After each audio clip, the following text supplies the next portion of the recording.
ಇಂದೇ ಡೌನ್ಲೋಡ್ ಮಾಡಿ ಮತ್ತು ನಿಮ್ಮ ನೆಚ್ಚಿನ ಶೋಗಳನ್ನು ಆನಂದಿಸಿ.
ಜ್ವರ ಸ್ವಲ್ಪ ಕಮ್ಮಿ ಆಗಿದೆ.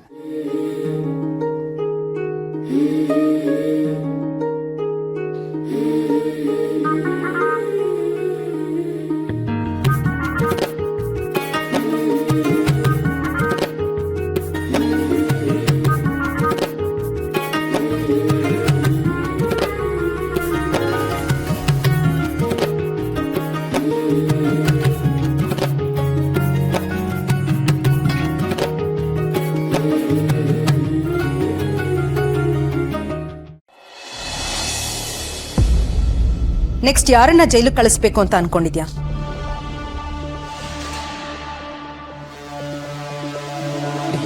ಏನ್ ಹೇಳ್ತಿದ್ದೀರಾ ಅತ್ತೆ? ನಾನು ಯಾರಿಗೂ ಜೈಲಿಗೆ ಕಳಿಸಿಲ್ಲ. ನೀನ್ ಯಾರ ಹತ್ರ ಬೇಕಾದ್ರೂ ನಾಟಕ ಆಡ್ಬೋದು, ಆದ್ರೆ ಈ ನಿನ್ನ ಮಾಳ್ವಿಕಾ ಅತ್ತೆ ಹತ್ರ ಚಾನ್ಸೇ ಇಲ್ಲ.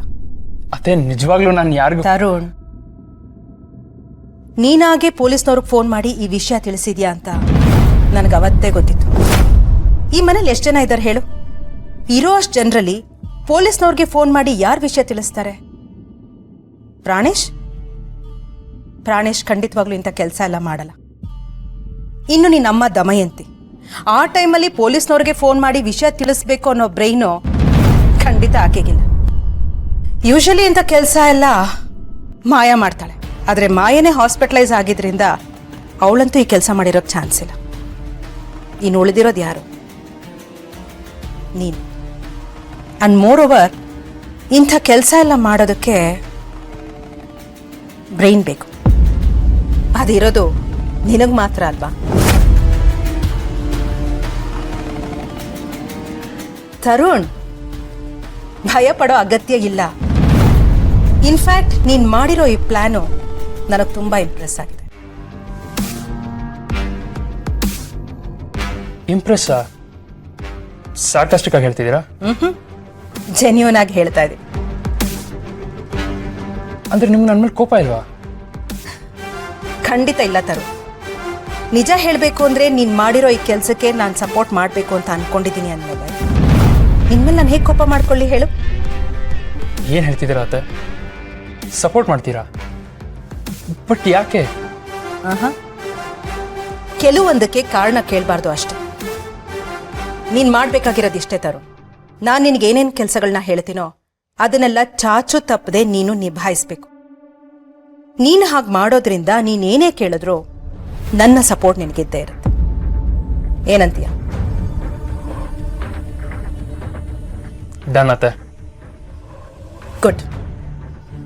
ಸರಿ, ಹಾಗಾದ್ರೆ ಕೆಲಸನ ಇವತ್ತಿಂದನೇ ಶುರು ಮಾಡೋಣ. ಹಾ, ಈಗಲೇ ಶುರು ಮಾಡಬೇಕು. ಈಗಲೇನಾ? ಏನ್ ಮಾಡಬೇಕು? ಇವತ್ತೇನೇ ಆದರೂ ಶರತ್ತು ಮನೆಗೆ ಬರಬಾರ್ದು. ಹೇಗಾದರೂ ಮಾಡಿ ಅವನ ಗಮನನ ಬೇರೆ ಕಡೆ ಸೆಳೆದು ಅವನ ಮನೆಗೆ ಬರದೇ ಹಾಗೆ ನೋಡ್ಕೋಬೇಕು. ಆಗತ್ತಾ? ಶೋರ್ ಆಗತ್ತೆ. ಗುಡ್.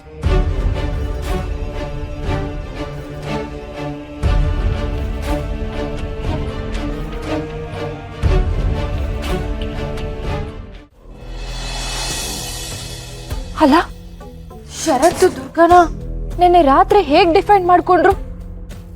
ಹೌದು ಮಾಯಾ, ನಾನು ಅದನ್ನೇ ಯೋಚನೆ ಮಾಡ್ತಾ ಇದ್ದೀನಿ. ನಮ್ ಶರತ್ತು ಇಷ್ಟೊಂದು ಬದ್ಲಾಗ್ಬಿಟ್ನಾ? ಅವಳು ಅದು ಏನ್ ಮೋಡಿ ಮಾಡದ್ಲೋ ಯಾರಿಗ್ ಗೊತ್ತು. ಅಲ್ಲ, ಅವಳನ್ನ ಎತ್ಕೊಂಡು ಹೋದ್ರಲ್ಲ. ಮೈ ಗಾಡ್, ಅದನ್ನ ನೆನೆಸ್ಕೊಂತ ಇದ್ರೆ ಹೊಟ್ಟೆಲಿ ಬೆಂಕಿ ಬಿದ್ದಂಗ ಆಗ್ತಾ ಇದೆ. ಅದೇ ಅಂತೀನಿ. ಅಲ್ಲ, ಅಂಬಿಕನ್ ಸೀರೆ ಉಟ್ಕೊಂಡಿದ್ದಕ್ಕೆ ಮನೆಯಿಂದನೇ ಹೊರಗಡೆ ಕಳ್ಸಕ್ ನೋಡ್ತಿದ್ದ. ಆದ್ರೆ ಈಗ ನೋಡು, ಅವಳನ್ನ ಡಿಫೆಂಡ್ ಮಾಡ್ಕೊಂಡು ಮಾತಾಡೋದೇನು, ಎತ್ಕೊಂಡು ಹೋಗೋದೇನು. ಅಬ್ಬಬ್ಬಬ್ಬಬ್ಬಬ್ಬಬ್ಬ. ನನ್ಗಂತೂ ಇದನ್ನೆಲ್ಲ ಹೇಗ್ ಸರಿ ಮಾಡೋದು ಅಂತಾನೆ ಗೊತ್ತಾಗ್ತಿಲ್ಲ. ಶರತ್ ನನ್ ಕಡೆ ತಿರ್ಗೇ ನೋಡ್ತಾ ಇಲ್ಲ. ಅದ್ ಸರಿ, ನೀವೇನದ್ ಬರಿತಾ ಇದ್ದೀರಲ್ಲ? ಅದೇ ಮಾಯಾ, ನಿನ್ಗೆ ಹುಷಾರಿರ್ಲಿಲ್ವಲ್ಲ, ಅದಕ್ಕೆ ನಿಂದೇನೇನ್ ಕೆಲಸ ಇದೆ, ನಿನ್ಗೆ ಏನೇನ್ ಬೇಕು, ಏನೇನ್ ಅಡ್ಗೆ ಮಾಡಿಸ್ಬೇಕು ಅಂತ ಎಲ್ಲ ಲಿಸ್ಟ್ ಮಾಡ್ತಾ ಇದ್ದೀನಿ. ಆದ್ರೆ ನಿನ್ನ ನೋಡ್ಕೊಳಕ್ ಯಾರು ಇಲ್ವಲ್ಲ ಅಂತ ನಂಗೆ ತುಂಬಾ ಬೇಜಾರಾಗ್ತಿದೆಪ್ಪ.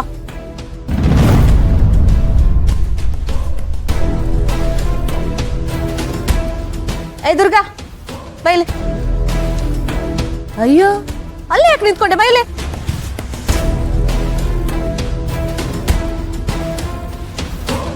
ಏನಮ್ಮ ನೀನು, ನಿನ್ ಸೇವೆ ಒಂದೇ ದಿನಾನಾ? ಅಲ್ಲ, ಹೊರಟೆ ಹೋಗ್ಬಿಟ್ಟಿಯಲ್ಲ ನೀನು. ನೋಡು, ಅದು ಇವತ್ತು ಕಂಟಿನ್ಯೂ ಆಗ್ಬೇಕು. ಮಾಯನ್ನ ನೋಡ್ಕೊಳ್ಳೋ ಜವಾಬ್ದಾರಿ ನಿಂದು.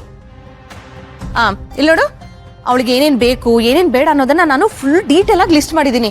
ಇದ್ರಲ್ಲಿ ಯಾವ್ದು ಮಿಸ್ ಆಗೋ ಹಾಗಿಲ್ಲ. ಸರಿಯಾಗಿ ಕೆಲಸ ಮಾಡ್ಬೇಕು, ಅರ್ಥ ಆಯ್ತಾ? ಬಾಯಲ್ಲಿ.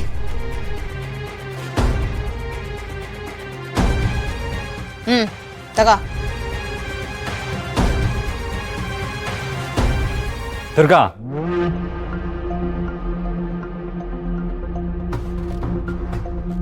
ಎಲ್ಲಿಗೆ ಹೋಗ್ತಾ ಇದೆಯಾ? ಅದು ಬಾಸು, ಮಾಯಾಗೆ ಸಹಾಯ ಮಾಡ್ಬೇಕಿತ್ತು. ಸಹಾಯನ? ನೀನ್ ಯಾಕೆ ಮಾಡ್ಬೇಕು? ಅದು ಶರತ್ತು, ಮನೇಲಿ ಬೇರೆ ಯಾರು ಇಲ್ಲಪ್ಪ, ಅದಕ್ಕೆ. ಹೌದು ಶರತ್, ನನಗೆ ಯಾರಾದ್ರೂ ಹೆಲ್ಪರ್ ಬೇಕಲ್ವಾ? ನೋಡಿ, ದುರ್ಗಾ ಈ ಮನೆ ಸೊಸೆ. ಅವಳು ಯಾರ್ದೋ ಹೆಲ್ಪರ್ ಅಲ್ಲ. ಅವಳಿಗೆ ಯಾರಿಗೂ ಸಹಾಯ ಮಾಡೋ ಅವಶ್ಯಕತೆನೂ ಇಲ್ಲ.